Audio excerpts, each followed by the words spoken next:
নমস্কার। আমাদের সঙ্গে এই মুহূর্তে ঢাকা থেকে সংযুক্ত আছেন বাংলাদেশ পূজা উদযাপন পরিষদের সভাপতি ও বাংলাদেশ হিন্দু বৌদ্ধ খ্রিস্টান ঐক্য পরিষদের সভাপতি মণ্ডলীর সদস্য বাসুদেব ধর।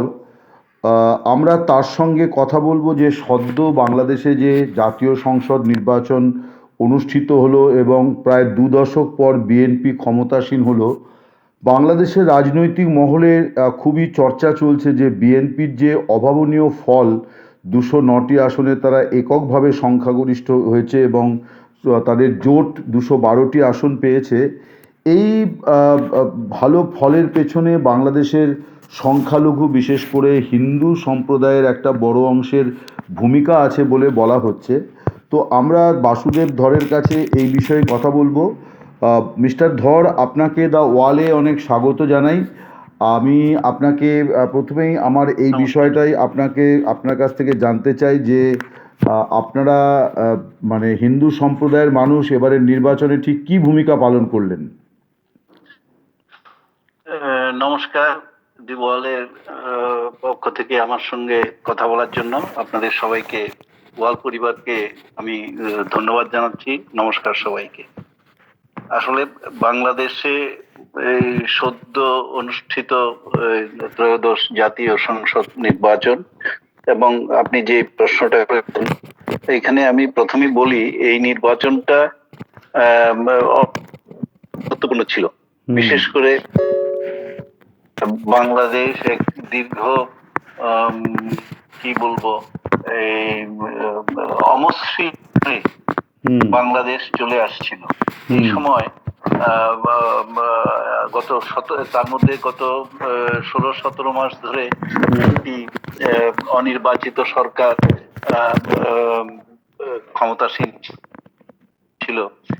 আপনারা জানেন যে একটা অন্তর্বর্তীকালীন সরকার মাঝে মাঝে দায়িত্ব নিতে হয় আমাদের।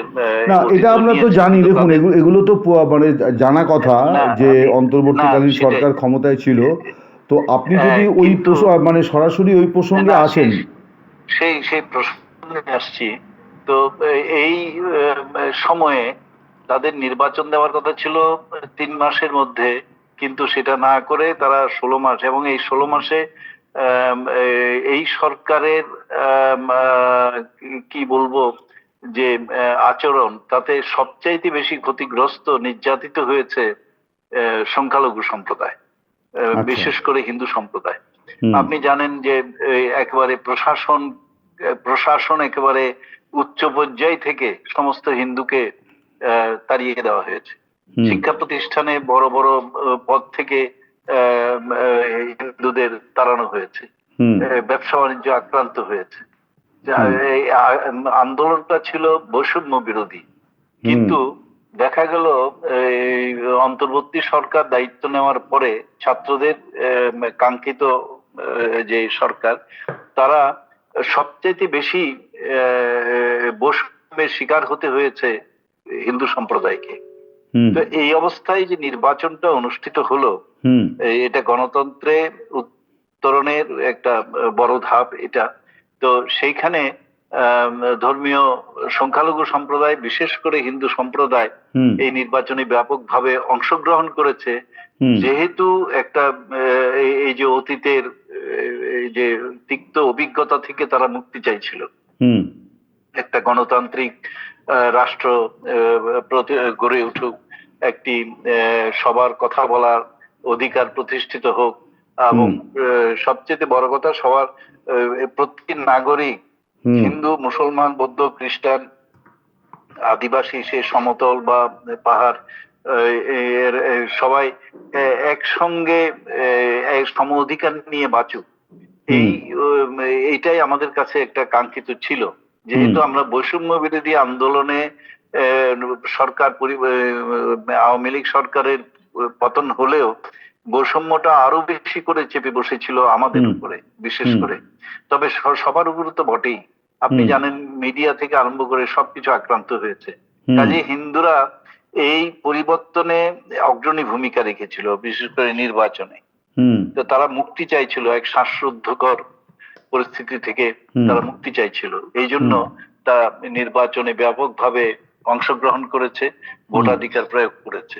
হুম তো এবং অতীতে দেখা গেছে গণ অভ্যুত্থানের পরে যেসব নির্বাচন এর আগে গণ অভ্যুত্থান হয়েছে, রাজনৈতিক পরিবর্তন হয়েছে, তারপরে কিন্তু হিন্দুরা অত্যন্ত সচেতন ভূমিকা পালন করেছে হুম এবং তাদের ভোটাধিকার প্রয়োগের মাধ্যমে গণতন্ত্রের পক্ষে হুম রাস্তাটি তারা শক্তিশালী করার চেষ্টা করেছে হুম এবং এটা অত্যন্ত প্রশংসনীয়। এবারও তাই হয়েছে। হুম এবার আমরা হিন্দুরা অত্যন্ত ব্যাপকভাবে ভোট কেন্দ্রে আমরা আমরাই আসলে উৎসাহিত করেছি। আমরা এই পূজা উদযাপন পরিষদের পক্ষ থেকে হুম আমরা কিন্তু এই সারা দেশে হুম আমরা গিয়েছি। হুম আমরা ধর্মীয় সংখ্যালঘুদের, বিশেষ করে হিন্দু সম্প্রদায়কে আমরা বলেছি আপনারা ভোটাধিকার প্রয়োগ করুন, হুম আপনারা ভোট কেন্দ্রে যান, আপনার ভোটের যে অধিকার আছে হুম এবং শক্তি আছে হুম এটা প্রমাণ করুন। হুম এবং আমরা খুশি, আমাদের ডাকে সাড়া দিয়ে হিন্দুরা ব্যাপকভাবে ভোট কেন্দ্রে গেছে। আচ্ছা। এটা আমার তো অত্যন্ত মানে এবারে সাথে উচ্চারণ করতে হয়। হ্যাঁ, তো এবারে মানে আওয়ামী লীগ তারা যেহেতু নির্বাচনে ছিল না, তাদের তরফে একটা কল ছিল যে আহ, মানে নির্বাচন বয়কটের, এবং সেটা সংখ্যালঘুদের ক্ষেত্রেও ছিল। মানে আপনারা পূজা উদযাপন পরিষদ, তারা কেন মানুষকে ভোট দেওয়ার জন্য উৎসাহিত করতে, এটা তো রাজনৈতিক দলের কাজ। আপনারা কেন মানে এই যে আপনি বলছিলেন যে আপনারা মানুষকে বলেছিলেন, সেটা যদি ব্যাখ্যা করেন যে ঠিক কোন পরিস্থিতিতে আপনারা এটা সিদ্ধান্ত করলেন? দেখুন, আওয়ামী লীগ যেটা আহ্বান জানিয়েছে আমরা শুনেছি, সেটা হুম তাদের রাজনৈতিক বিষয়। হুম আহ, কিন্তু আমরা ভোট কেন্দ্রে আনার জন্য একেবারে ঝাঁপিয়ে পড়েছিলাম, এটা হুম আমাদের বাঁচার বিষয়। এর হুম মধ্যে আমরা রাজনীতি খুঁজতে যাইনি, হুম কারণ আমরা একেবারে দেয়ালে পিঠ থেকে গিয়েছিল এবার। হুম আমরা যদি ভোট কেন্দ্রে না যেতাম, এই হুম অন্তত এটা ঠিক, আমি কোনো বিশেষ দলের পক্ষে না। হুম সেই রাজনীতির পথে আমি হাঁটছি না। হুম আমার হচ্ছে, আমাকে বাঁচতে হলে মুক্তিযুদ্ধের পক্ষে যারা কথা বলবে, হুম মুক্তিযুদ্ধকে চেতনা হিসেবে গ্রহণ করবে হুম এবং অসাম্প্রদায়িক ভূমিকা পালন করবে, হুম গণতন্ত্রকে মজবুত ভিত্তিতে প্রতিষ্ঠিত করবে এবং সর্বোপরি যে বৈষম্য বিরোধী আন্দোলনটা হয়েছিল, হুম আমরা তো তাতে খুশি হয়েছিলাম। হুম কিন্তু ওই যে জুলাই আগস্টের যে হুম দু গণ হাজার আন্দোলন চব্বিশে 24-এ, হুম হ্যাঁ, যখন দেখেছিলাম যে বৈষম্য বিরোধী আন্দোলন, হুম আমরা সবচাইতে বৈষম্যের শিকার সবচাইতে বেশি বাংলাদেশে, আমরা খুশি হয়েছিলাম যে এরপরে বাংলাদেশে বৈষম্য থাকবে না। এখানে আমি একটু পেছন ফিরে এই এক হুম মিনিটে একটা কথা বলতে চাই যে এই প্রধান উপদেষ্টা, মানে সদ্য সাবেক প্রধান উপদেষ্টা দায়িত্ব গ্রহণ করেন 24-এর 8ই আগস্ট। হুম তার কয়েকদিন পরেই তিনি হুম প্রথমবারের মতো ঢাকেশ্বরী মন্দিরে আসেন হুম গিয়েছিলেন উনি, এবং ঠিক। আমাদের সঙ্গে দেখা করার জন্য। হুম এবং আমরা তাকে স্বাগত জানাই। আমরা মন্দির উনি পরিদর্শন করেন এবং আমাদের সঙ্গে বসেন। উনি একটা হুম কথা উচ্চারণ করেছিলেন, তিনি বাংলাদেশকে এক পরিবার হিসেবে দেখতে চান, হুম একটি পরিবার। আমরা হুম খুবই অভিভূত হয়েছিলাম, তাকে স্বাগত জানিয়েছিলাম যে আমরাও এটা চাই, কিন্তু কেউ কখনো করেনি। তো এক পরিবারের এই যে ধারণাটা আমাদের অত্যন্ত আলোড়িত করেছিল। কিন্তু পরবর্তী পর্যায়ে দেখলাম যে উনি কথা যা সেদিন যা আশ্বাস দিয়েছিলেন, যে বিশ্বাসের কথা জানিয়েছিলেন, হুম আম, কিন্তু কাজে দেখলাম যে সেটা হচ্ছে না। হুম যেমন আপনি ধরেন একেবারে প্রশাসনের একটু আগে বলেছি, উচ্চ পর্যায় থেকে সবাইকে বিদায় করে দিল। হুম তারপরে পুলিশের প্রশিক্ষণরত অবস্থায় হুম পর্যন্ত এই বিদায় করে দিল অনেককে, হুম ফ্যাসিস্টের দোসর, অমুক দোসর বলে। হুম হুম তারপরে চাকরি, শিক্ষা প্রতিষ্ঠান থেকে, এগুলো তো বহুবার আলোচিত হয়েছে, আমি উল্লেখ করতে চাই না। তারপরে এই দেখেন, পরিবর্তনের জন্য যে সংস্কারের কথা বলা হয়েছিল, নতুন হুম হুম বাংলাদেশ গড়বে, সেই সংস্কারের জন্য 11টার মতো কমিশন গঠন করা হয়েছিল। হুম গুরুত্বপূর্ণ কমিশন যে যে শুধু নয়, এই 11টা কমিশনেই কিন্তু আমাদের সেরকম জায়গা ছিল না। শুধু দুটো কমিশনে, একটা গণমাধ্যম আর একটা আদিবাসী সংক্রান্ত, এই দুটো কমিশনে 2জন সদস্য রেখেছিল, কিন্তু হুম 11টা কমিশনে আর আমাদের জায়গা হয়নি। হুম অর্থাৎ আমরা এই যে তারা সংবিধান সংশোধন করবে, প্রশাসনে পরিবর্তন আনবে, হুম নানা পরিবর্তনের কথা আমরা শুনেছি, হুম কিন্তু সে সম্পর্কে আমরা আমাদের কথা বলতেই পারলাম না, আমাদের হুম ডাকলোই না। হুম এইটা কিন্তু ওই পূজায়, ওই 24-এর গণ আন্দোলনের পরে যে শারদীয় দুর্গোৎসব, হুম সেই দুর্গোৎসবে প্রধান উপদেষ্টা ঢাকেশ্বরীতে এলেন।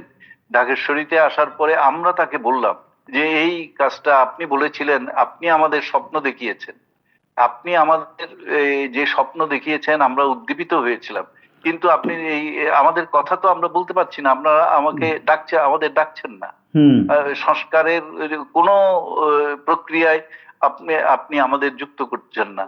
হুম এই কথাগুলো উনি শুনেছিলেন, হুম কিন্তু কিছু তখন বলেননি। তো হুম এই সব নানা, আর সারা দেশে তো সাম্প্রদায়িক হামলা তো আমি ব্যাপক আমি ভাবে বলছি যে আপনারা সেটা। কিভাবে আপনারা তো 64টা জেলায় কি আপনারা গিয়েছিলেন যে হ্যাঁ, এই উম, এই কারণে আমি ভূমিকাটা বলছি, এই কারণে যে এই সব কারণ থেকে আমরা মনে করেছি, আপনি একটু আগেই বলেছেন যে ভোট কেন্দ্রে যাওয়ার ব্যাপারে আমরা হুম কেন এইভাবে কাজ করলাম। হুম আমরা তখন চেয়েছিলাম যে একটা গণতান্ত্রিক ধারা প্রতিষ্ঠিত হোক। হুম এই যে পথ আমরা পাড়ি দিয়েছি 16-17 মাস ধরে, হুম সেই পথে আর যদি জাতি হাঁটে, হুম তাহলে দেশ বাঁচবে না। হুম কাজেই গণতান্ত্রিক ধারা ফিরিয়ে আনতে হবে, এবং হুম এই গণতান্ত্রিক ধারা ফিরিয়ে আনার ব্যাপারে হুম হিন্দুরা একটা গুরুত্বপূর্ণ ভূমিকা পালন করুক, আমরা হুম এটাই চেয়েছিলাম। হুম হুম হুম এই কারণেই আমরা 64টা জেলা এবং কোথাও কোথাও উপজেলা পর্যন্ত আমরা সফর করেছি। হুম আমরা কোনো রাজনৈতিক দলের সঙ্গে আমরা বসিনি, আমরা শুধু আমাদের কর্মীদের নিয়ে, আমাদের নেতৃবৃন্দকে নিয়ে আমরা সভা করেছি, হুম আলোচনা করেছি, তাদের মনোভাব জানার চেষ্টা করেছি, এবং হুম সবচেয়ে বড় কথা, তাদেরকে আমরা আপনি প্রশ্ন করার আগেই আমি হুম বলি, হুম আমরা আপনি হয়তো প্রশ্ন করবেন যে আপনারা কি বললেন, আমি হুম সেটা বলি। আমরা কিন্তু কোনো রাজনৈতিক বিষয় তাদের সামনে উপস্থাপন করিনি, আমরা শুধু হুম বলেছিলাম 1 নম্বর হচ্ছে আপনাদের সামনে মুক্তিযুদ্ধের হুম চেতনাটা যেন কাজ করে। হুম তো এই এখন ভোটে এবারের মুক্তিযুদ্ধে। নির্বাচনে যেহেতু আওয়ামী লীগ ছিল না, ফলে হ্যাঁ, মুক্তিযুদ্ধের চেতনার যে কথা আপনারা বলেছিলেন এটা ধরেই নেওয়া যায় যে বিএনপিকেই ভোট দেওয়ার কথা, কারণ আর তো কোনো বিকল্প ছিল না। বিএনপি মেজর পলিটিক্যাল পার্টি এবং তারা মুক্তিযুদ্ধে তাদের প্রতিষ্ঠাতা সদস্য সাবেক প্রয়াত প্রেসিডেন্ট জিয়াউর রহমান, তিনি তো মুক্তিযুদ্ধের সেক্টর কমান্ডার ছিলেন। ফলে এটা কি হ্যাঁ, ধরে নেওয়া যায় যে হিন্দুদের একটা বড় অংশের ভোট বিএনপি পেয়েছে, মানে তারা সেই মানে তাড়না হ্যাঁ, থেকে হ্যাঁ, সেটা কিন্তু না, আমি ওই জায়গায় একটু কথা বলি, কারণ ভুল বোঝার অবকাশ থেকে যেতে পারে দাদা। সেটা হচ্ছে, আমরা বিএনপি কে ভোট দিন, আমরা এই কথা এইভাবে বলিনি, আমরা মুক্তিযুদ্ধের কথা বলেছি। দ্বিতীয় হচ্ছে, বৈষম্য বিরোধী ভূমিকা যাদের একেবারে সত্যিকার ভূমিকা তারা দেখেছে, হুম একেবারে তাদের পাশে দাঁড়িয়েছে সাম্প্রদায়িক হামলার সময়, ওই শুধু বিএনপি না, আরো তো অনেক রাজনৈতিক দল আছে যারা একেবারে খোলা মন নিয়ে হিন্দুদের পাশে দাঁড়িয়েছে, এই মন্দিরে গিয়ে রক্ষা করেছে, এসব হুম ঘটনা ঘটেছে। এবং হুম তাদেরকে আমরা এও বলেছিলাম যে আপনারা যদি মনে করেন যে লোকটি, অনেকে দাঁড়িয়েছে, যে হুম লোকটিকে আপনারা আগামী দিনে বিশ্বাস করতে পারেন, হুম মুক্তিযুদ্ধের চেতনাকে সামনে রাখবেন, এবং সেই চেতনাকে কেন্দ্র করে যাকে আপনারা মনে করবেন যে হুম আগামী দিনে আপনার পাশে দাঁড়িয়ে তিনি আপনাদের ছাতা হিসেবে কাজ করতে পারে, হুম আর সর্বোপরি আপনার সমান অধিকার, আমার সমান অধিকার নিয়ে যিনি সোচ্চার থাকবেন, হুম এম, এই সেই প্রতিনিধিকে আপনারা ভোট দিন, আমরা এইভাবে বলেছি। কারণ আচ্ছা। অনেক সময় দেখা গেছে যে প্রার্থীদের মধ্যে একটা বিশেষ দলের না কিন্তু যাকে বিএনপি যে হয়তো। একটা বড় সংখ্যায় ভোট পেল, তাতে কি এদের একটা আপনার মনে হচ্ছে যে এটা একটা কাজ করেছে? তার কারণ মানে লোকে তো একটা বড় দলকেই ভোট দেয়। মানে বিশেষ করে আপনি যেখানে বলছেন যে এটা একটা অস্তিত্বের সংকট, মরণ বাঁচনের সংকট ছিল, ফলে মানে একটা রুলিং পার্টি তার একরকম ভূমিকা থাকে, আর একটা এমনি দল তার একরকম ভূমিকা থাকে। আমি সেটাই জানতে চাইছিলাম যে এই যে বিএনপি এত ভালো রেজাল্টটা করেছে, অনেকে বলছেন যে এটাতে মানে হিন্দুরা খুব উদাত্তভাবে তাদেরকে ভোট দিয়েছে এবার, সেইটা আমি জানতে চাইছিলাম আর কি। সেটা সেটা এখন তারা পছন্দ সেইভাবে আমাদের যে গাইডলাইন দেওয়া, হুম সেই গাইডলাইনের মধ্যে তারা হয়তো সেভাবে পছন্দ করে নিয়েছে। হুম তারা তাদের আগামী দিনের ছাতা, হুম যাকে আমরা বলি, হুম ছাতা বললে শুধু এমনি এটা একটা বড় আমরা হুম শুধু ছায়া মাথায় ছায়া দেবে তা না, হুম সমান অধিকার নিয়ে হুম। মানুষে থাকবে। আমি ছায়া দিয়ে তো বিএনপি আমরা বিএনপি চাই। 2001 থেকে 6 এই সময়টাতে আমরা যেটা জানি যে বাংলাদেশের বিএনপি জামাতের জোট সরকার এসেছিল, তখন হিন্দুদের ওপর অনেক নিপীড়ন নির্যাতন, নারী ধর্ষণ এরকম ঘটনাও ঘটেছিল আর কি। তো বিএনপি এবারে আপনাদের যে আস্থা, সেই আস্থা রাখবে, ভরসা আপনারা যেটা করেছেন সেটার মর্যাদা দেবে, এই বিষয়টা আপনারা কতটা আশাবাদী বা আপনারা কি প্রত্যাশা করছেন নতুন প্রধানমন্ত্রীর কাছ থেকে? দেখুন, 2001 থেকে 6 পর্যন্ত হ্যাঁ একটা দুঃসহ পরিস্থিতি ছিল। হুম সংখ্যালঘুরা আক্রান্ত হয়েছে, ভোট দিয়েও আক্রান্ত হয়েছে। হুম সেই কালো অধ্যায়টা আমরা কিন্তু ভুলিনি। হুম আর এবারে দেখুন, সেই বিএনপি এবার তাদের বক্তব্য, তাদের কি বলবো, আহ, তারা যে দিক নির্দেশনা নিয়ে কাজ করছেন, বিশেষ হুম করে এই, তারেক রহমান, হুম এই তারেক রহমান কিন্তু আম, আমি হয়তো মানে আমি কি বলবো, সেই এই তারেক রহমানের বিভিন্ন বক্তব্যে কিন্তু যে কথাগুলো এসছে, হুম এটা কিন্তু আম, আহ, আহ, সাধারণত, যেমন আমি একেবারে স্পষ্টভাবেই বলি, এই তার কথায় যে এই, আমি স্পেসিফিক না বললে হয়তো বুঝবেন না। তিনি এক জায়গায় বলেছেন, বিএনপি এমন একটি নিরাপদ বাংলাদেশ গড়তে চায় যেখানে মুসলমান, হিন্দু, বৌদ্ধ, খ্রিস্টান, বিশ্বাসী, অবিশ্বাসী কিংবা সংশয়বাদী হ্যাঁ, উনি পাহাড়ে জাতির কিংবা উদ্দেশ্যে না, বুধবার রাতে যে এটা এটা ভাষণটি বলেছেন। দিয়েছেন, তাতে তিনি হ্যাঁ, এই কথাটাই সেখানে বলেছেন যে যার মানে দাঁড়ায় হচ্ছে বলেছেন যে ধর্ম যার যার, দেশ সবার। এটা দেশ সভা, রাষ্ট্রসভা, হ্যাঁ। রাষ্ট্রসভা। তো এক আমি নম্বর হচ্ছে সেটা।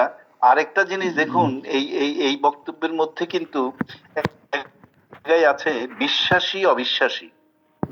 কোন রাজনৈতিক নেতা কিন্তু এর আগে এই বিশ্বাসী অবিশ্বাসী কথার এই শব্দ দুটো, আমি এই শব্দ দুটোকে আপনাকে দেখার জন্য অনুরোধ জানাবো।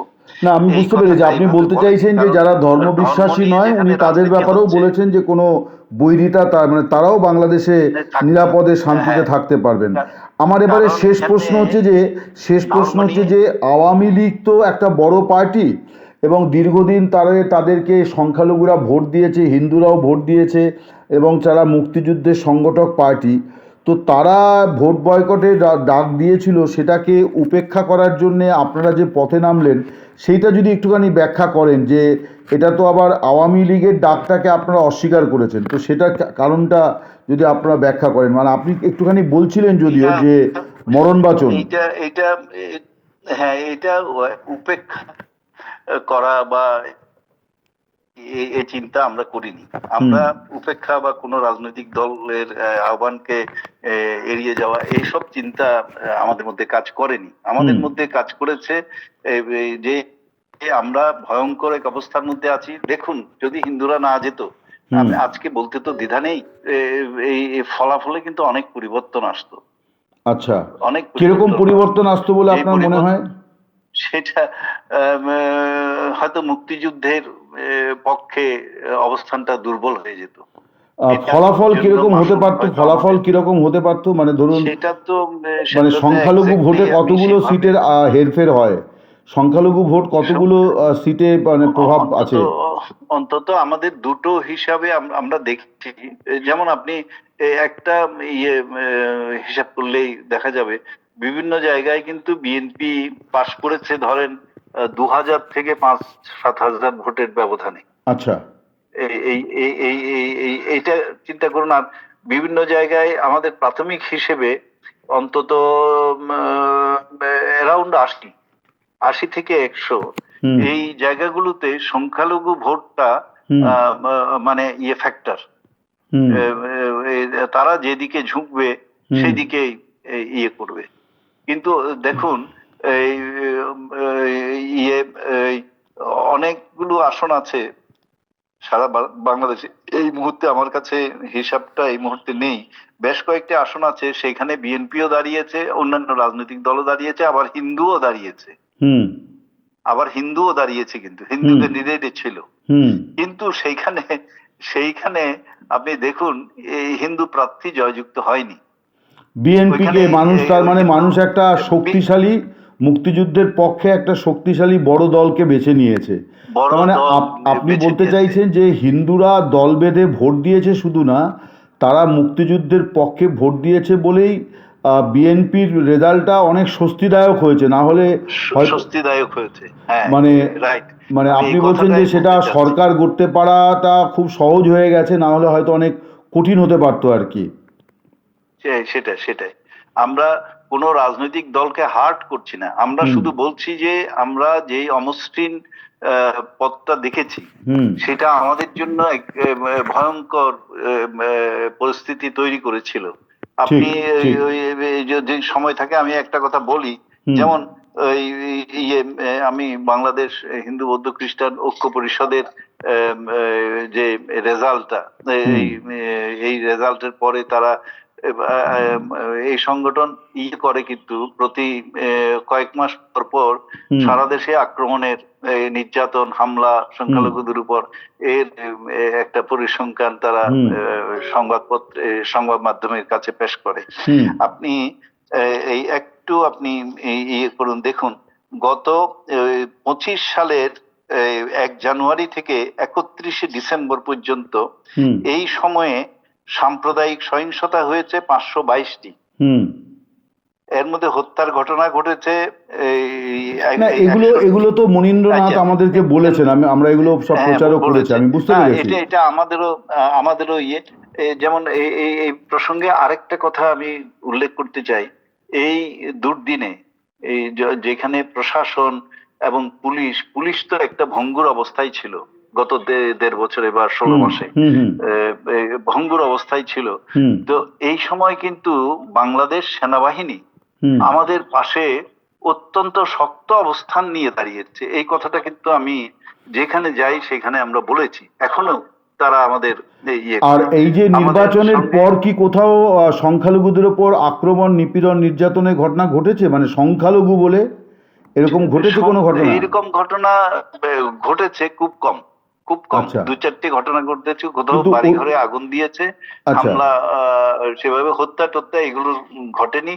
এটা অন্যান্য নির্বাচনে 2008 সালের নির্বাচন ব্যতিক্রম ছিল, যেখানে কোনো ঘটনা ঘটেনি।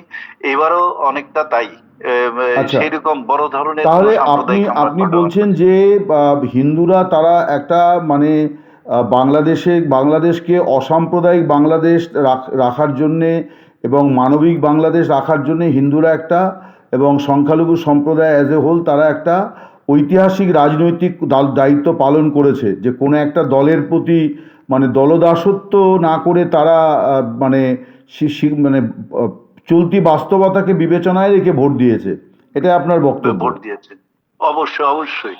এবং ওই পাশে এই কথাটা আমি আপনাকে বলেছি, আমি এই হুম দুর্দিনের কথাটা তো মাথা থেকে কিছুতেই যায় না। আমরা এই সময় এই হুম যেখানে হামলা হয়েছে, এক দুঃসহ। আরেকটা ব্যাপার দেখেন, এই সারা দেশে আমাদের ধর্মীয় সংখ্যালঘুদের বিরুদ্ধে অসংখ্য মামলা দেওয়া হয়েছে, হুম অসংখ্য তো মামলা, এগুলো তো আমি বুঝতে পেরেছি, আমি সম্প্রদায়ভিত্তিক আমি মামলা। একটু থামাচ্ছি হ্যাঁ, আপনাকে। এই তো এইগুলো কি এখন আপনারা প্রত্যাশা করেন যে বিএনপি নেতৃত্ব এই মামলাগুলোর মানে মানে বিচার করবে, ন্যায় বিচার দেবে, অপরাধীদের গ্রেপ্তার করবে? এখন তো নির্বাচিত সরকার চলে এসছে, আপনারা এগুলো প্রত্যাশা করেন, বা আপনারা কি এগুলো নিয়ে সরকারের কাছে আমরা যাবেন তো আগামী দিনে? এইগুলো আমরা অবশ্যই প্রত্যাশা করি, এই সঙ্গে আমি একটা কথা যোগ করি, তাহলে আমার রিপোর্টটা সঠিক হবে।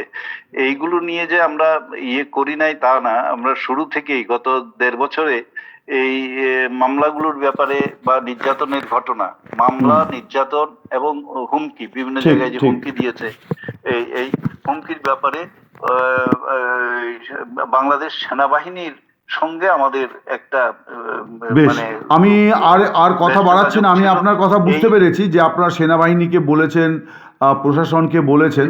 তো আমি না, সেনাবাহিনী একমাত্র সেনাবাহিনী ছাড়া আমরা পাশে আর কাউকে পাইনি, আমি এই আচ্ছা, কথাটাই বলতে চাচ্ছি। আপনাকে সেনাবাহিনীর অনেক অনেক সদস্যরা অনেক অনেক ধন্যবাদ আমাদের সঙ্গে কথা বলার জন্যে। আপনাদের দেশের সুদিন ফিরুক, বাংলাদেশের মঙ্গল হোক, এই শুভকামনা জানিয়ে ধন্যবাদ। শেষ করছি। ধন্যবাদ। ধন্যবাদ।